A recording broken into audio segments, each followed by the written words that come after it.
So you're finally here! Fantastic! You know, I like talking about rivals in media, games especially, since they tend to be very fun topics to talk about, and so I decided to talk about a series that I essentially grew up with. Pokemon. It's a series that's probably encompassed a ton of people in my generation. I mean, I'm probably hooked for the rest of my life. I got a couple of huge plushies of Cyndaquil, Cubone, and Scorbunny in my room, and I'm a full-grown man.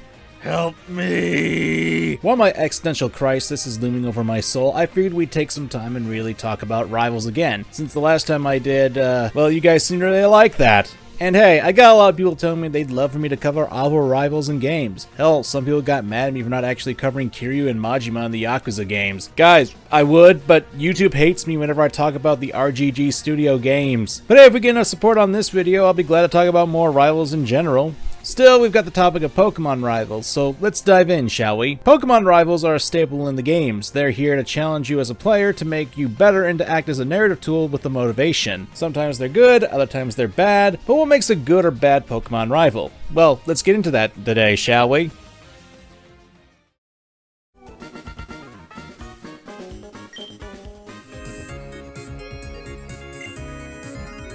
Before we actually talk about what makes a good and bad rival in Pokemon, I think it should be noted that Pokemon rivals have changed over the years. Like, if you look towards the first generations with Blue and Silver, they were both what you could consider to be the jerk rival. They'd be often antagonistic, with Blue being your childhood friend who was trying to one-up ya, and Silver, well, he was the son of a previous game's main antagonist who was trying to get power to, well, maybe we'll come back to that. But when you get to Generation 3, we learn that the other player character, May or Brendan, is your rival. I have this dream of becoming friends. And sure, you had Wally too, but yeah, I may come back to him later too. Point is, a lot of your rivals from then on were friendly towards you instead of being a jerk. Now, I'll talk about this later, but what I said in my rival video, not to mention it really feels like Blue was his own character, which is amazing when you consider you could barely put a story onto the Game Boy. That wasn't a joke. Junichi Masuda, this guy over here, gave an interview where he said the following: "I think the biggest reason that rivals were more of a jerk in the early days is that we were just limited in what we could express with pixel graphics. There's not much you can do with that kind of a little sprite on the screen, so we worked harder to characterize them through dialogue and give them certain personalities." Now, this section is basically to talk about how there was a change and how that was due to technological changes that came with the games too. I stated that you could barely fit a story on the whole Game Boy back in the day, especially Pokemon games that were barely put together with shoelaces and bubblegum. A lot of people in the Pokemon fandom will often levy criticisms about the game, some appropriate, others completely petty, and one of the more prominent critiques I've seen is that people miss the jerk rivals. And I have to say, well, unlike Sun and Moon with Gladion, we've only had two previous generations that had jerk-like characters for rivals, and I brought them up, so let's take a moment and examine those two, shall we?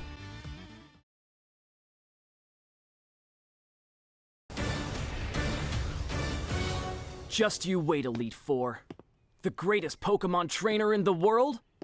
That is me! I have a question for you all. Is Blue really a jerk rival? Like, I'm not talking about him in later appearances, I'm literally referring to his appearance in the first games and maybe the remakes. So let's be blunt. Is Blue self-absorbed? Yes. Does he think he's better than you? Yes. Does he really be all that mean to you? Depends on your perspective, really. Like, if you really think about it, aside from saying smell ya later, Blue doesn't really talk down to you during the course of the game. At least not in a very mean way. Yeah, he can be antagonistic, but it's also to help push you to become a better player. The worst I've seen him is get on your case when you beat him in Cerulean City and he calls you a chatty gossip. It's supposed that my brain is broken after a few too many Ultra Balls to the back of my head, and how apparently the Greater Ball is better than the Ultra Ball in the early generations, but I feel like to think that Blue wasn't all that bad, at least in retrospect. Hell, I'd be willing to bet that a lot of people conflate Blue with Gary from the anime.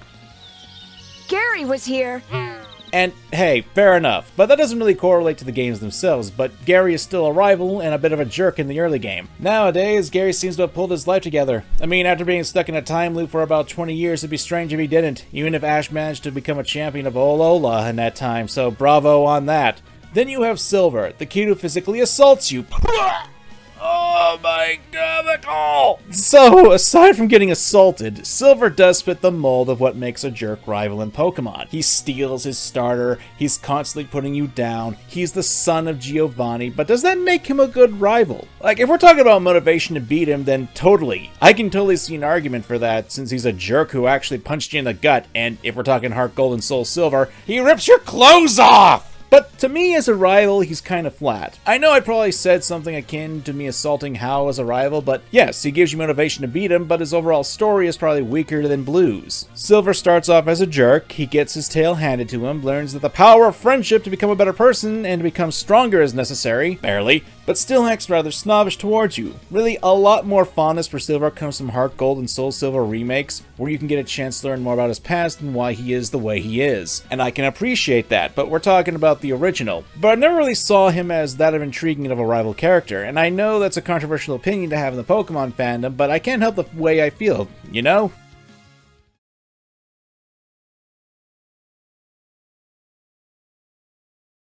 Like last time, I think to dive into what makes a good rival good, and what makes a bad rival bad, we need to start looking at the bad rivals. Now here's a quick refresher plus some extras on what I think makes for a good rival. Challenges the main player / main character, has similar skill sets, similar motives, and maybe have opposition to design elements. With that quick refresher, let's talk about Pokemon X and Y.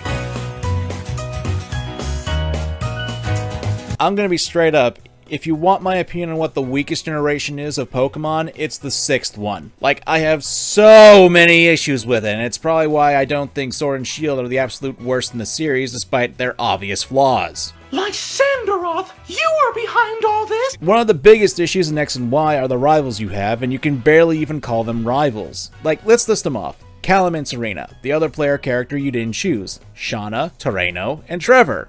What's up, homie, huh? Now, we can talk about how X and Y started the trend of easy battles in Pokemon, such as the changes to the EXP share, getting said EXP share right after the first gym, the Torchic you got as a free gift, blah blah blah, you get the idea. We're not talking about Pokemon X and Y as games on their own, and why I think that the reason that Pokemon's terrible decision making when it comes to gameplay as such is probably the reason why I have so much animosity towards them. We're talking about the rivals. So what about these rivals? What makes this group of rivals bad in my eyes? I mean, you've got so many this time around. Let's start with the motivations and what they do, shall we? Callum and Serena. They're your rival! That's it! Shauna? She's a kid, and the only thing really said about her is that you get to hang out with her to watch fireworks. During the day, apparently, too! Terreno is fat and wants to dance. Yaz a Corpish, which is the one thing I can remember about him. And Trevor has an afro and wants to fill the Pokedex. That's it. And unfortunately, that's pretty much all I can really do to describe the characters and their motivations. Like, they're not rivals. You can barely even call them rivals, and they're more friends, if that. I'm not saying they don't have anything else to them, but these characters are barely even that. They're not even characters. The closest is Serena and Callum, and it's so shallow of a puddle of personality, because even though they've shown that they're affected when you defeat them, they barely react and don't do much to change things up. Also, throw in the fact that in the story, they get credited for helping to save Kalos. They barely did a thing! What the hell? Now, my issues with them isn't because they're friendly characters. I want to clear that up. It's because X and Y barely have a story to them, especially when in comparison to the Gen 5 games that made an honest effort to make that story actually work. These characters are flat as cardboard and can probably be burned as easily. And honestly, wouldn't affect really the almost non-existent story that X and Y have if you took them out. They don't grow. They don't change, which is ironic since Pokemon is all about the growth and evolution of the monsters that people catch. It's not the fact that the rivals are friendly that's the detriment. It's the bad writing and the fact that they're barely even characters. Like, let's take for example Barry from Generation 4. It's me, Uncle Barry! While he's not a mean rival, he's actually a pretty friendly rival. He's one who rushes through things though. Now, he doesn't have the deepest character development in the game, but he's pretty impulsive for a kid who runs off before getting the full story, and at times it does bite him in the back. Especially when he runs off to Lake Acuity for the first time, and has a loss against Team Galactic's Jupiter. It isn't until later in Spear Pillar when he actually takes time to raise his team that he joins up with you in a tag battle to get back at her. Or if you want a stronger example, let's talk about Hugh from Pokemon Black and White 2. Looks like you're going to the Shadow Realm, Jimbo.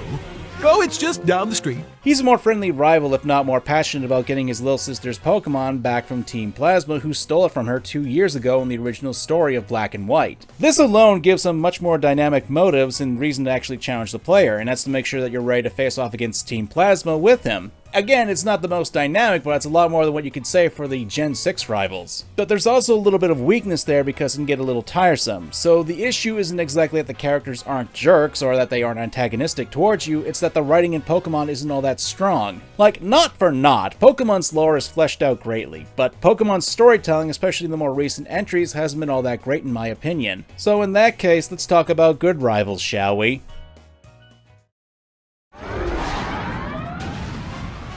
It's got power, but it's worthless if it doesn't connect. Dodge it, then close in! I'm gonna be straight up, one of the better rivals is Blue, especially when you consider the battle aspect.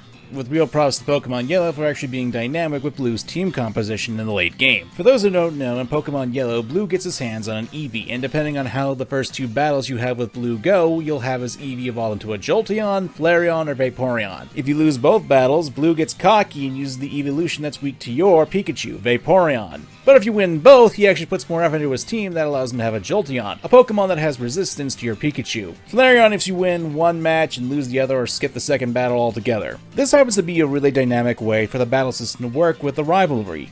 And it's unfortunate that Pokemon itself has never really attempted to do this kind of thing in the battle system again since then. Here's hoping that Pokemon Violet and Scarlet at least do something like this, but hey, I'm not holding my breath on that. I think having your rival's team being dynamic change depending on these aspects is something that is slowly becoming a lost art, as well as having 6 Pokemon on their final team. Like, the first time this thing really became a problem was in Generation 3, when May and Brendan only faced off against you and Lilyco for the last time, and all they had were 4 Pokemon. And their starter never evolved to its final form. Luckily, in the remix of Oras, they fixed this by having 2 more matches and allowing them to actually evolve their starter to the final evolution. But unfortunately, still not as good as other rivals either.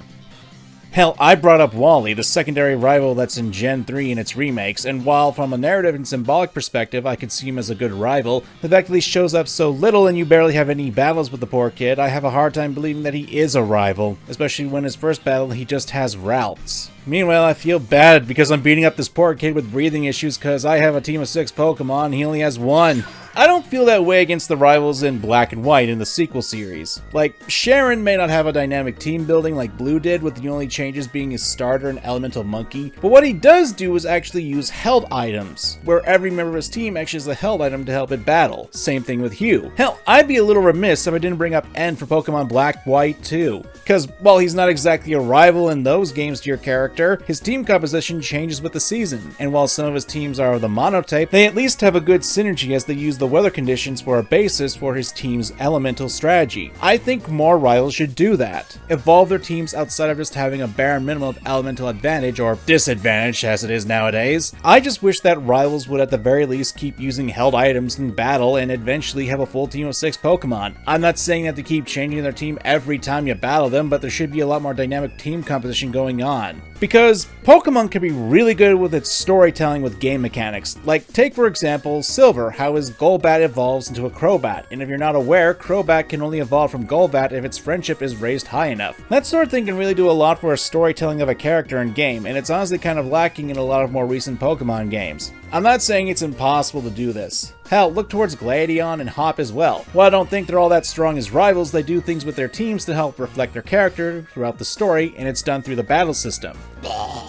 With Gladion, it's a similar effect to that of Silver, where Type Null evolves into Silvally, and Silvally is a friendship-based evolution. Same with the Golbat, so you can get that he is actually a good person underneath his jerk-ass behavior. Meanwhile, Hop's team, while not as dynamic as Blue's team changes, does change up here and there throughout the story, and he actively swaps out Pokemon. It's a good start in that regard, but we already had much more in earlier iterations of rivals. And only 1 Pokemon Hop has any held items on them, and that's the legendary dog that literally needs the item to actually access its strong stronger form. Gladiion's a little better in that regard, but not really, since only 2 of his Pokemon hold held items, and in the original Sun and Moon, he was relegated to having only 5 members on his team. The Ultra games did a little bit more with him by giving him the Kanto starter that was resistant against your starter. Frankly, if I was given a chance to design a Pokemon rival, at least in the combat section, I'd try to have a bit more dynamic team build-up like Blue did, i.e., depending on how well you do against their first 2 or 3 fights, they'd up their difficulty, especially level-wise. Make sure they have a full team of 6, all of them have held items that can either improve their abilities or make them a bit tankier, and of course try to incorporate Pokemon's mechanics in the incidental storytelling to give more character depth to the rivals. But unfortunately, there's something that's holding back the rivals and even Pokemon as a whole as a series.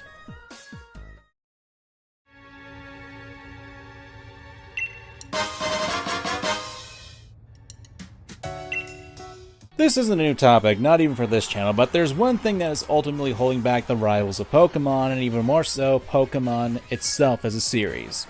Casualization. Now, I'm not blaming casual gamers for this. It's something I don't even think that casuals themselves want. No, it's something that even the Pokemon creators themselves have stated. Remember this guy, Junichi Masuda? Well, there's this interview where he said the following. Rather than actual feedback from players, it's more accepting the realities of modern life. Kids these days are in people who grew up playing Pokemon, everyone is a lot more busy. There are a lot more things competing for a person's time than there were back then. For example, there are so many free games you can play on your phone now. There's so many entertainment options, so making it a little easier to play is the reason for that. This is a mindset that unfortunately has been plaguing Pokemon ever since Generation 6. Now, this quote is 7 years old, but as someone who's been with the games ever since Red and Blue, I can tell you that this does ring a little sour for a long-time Pokemon player like myself. Even if Masuda has changed his opinion on this, the games themselves have kind of been telling a different story. I'm not asking for these games to be on the level of Dark Souls or Elden Ring, but Pokemon's been a staple of gaming for years. And while I can understand the idea, and I can't really argue against the numbers that Pokemon has been having the last few years, being a fan of Pokemon games has been rough for the last couple of years. Honestly, if there's competition for your audience's attention from other games, it isn't to make the games easier. If anything, it just makes it harder for your audience to get invested in the games from what I've seen. Now, if you were to ask me, by smoothing out the gameplay, adding more variety, not making things too easy to the point where your audience falls asleep in their seat, that's the way to go. But unfortunately, this translates into the rivals, both in the battling sense and in the story department, although they aren't the only victims of this mindset. Overall, I feel this mindset has actively hurt the quality of Pokemon games, whether it be story, rival, gameplay, longevity, coming back to the game, you name it. Still, this is just what I imagine can be a major problem for all this, but it's only for speculation on my end. For all I know, it could just be bad writing and bad game design that are the causes for why the rivals are bad. And a lot of what I've stated is subjective, and how you view the same information I present could either make the Pokemon rival good or bad. It just depends on your taste and how much of a pretentious jerk you want to be online. I honestly do hope that Scarlet and Violet's rivals are good. Hell, I hope the games themselves are good. I never want a game to be bad. I don't know at this point, and only time will tell if things get better. But at the very least, I can look back towards the rivals of Pokemon, see their ups, downs, and all in between. I honestly like talking about rivals in games and whatever. I'm honestly hoping that this video does well like the previous one, because that'd be awesome if I could make videos like this more on and on and on. But hey, at this point I think we should wrap this up. So I want to ask you guys a couple questions. What do you think of Pokemon rivals? Which one is your favorite and why? And which one is the worst to you and why? I'd like to hear from you guys and see what your thoughts are. All I ask is that you very least be civil about it. Regardless, I hope you have a lovely day. I'm MangaKamen, and see ya. Also, N is best Pokemon rival, fight me on this.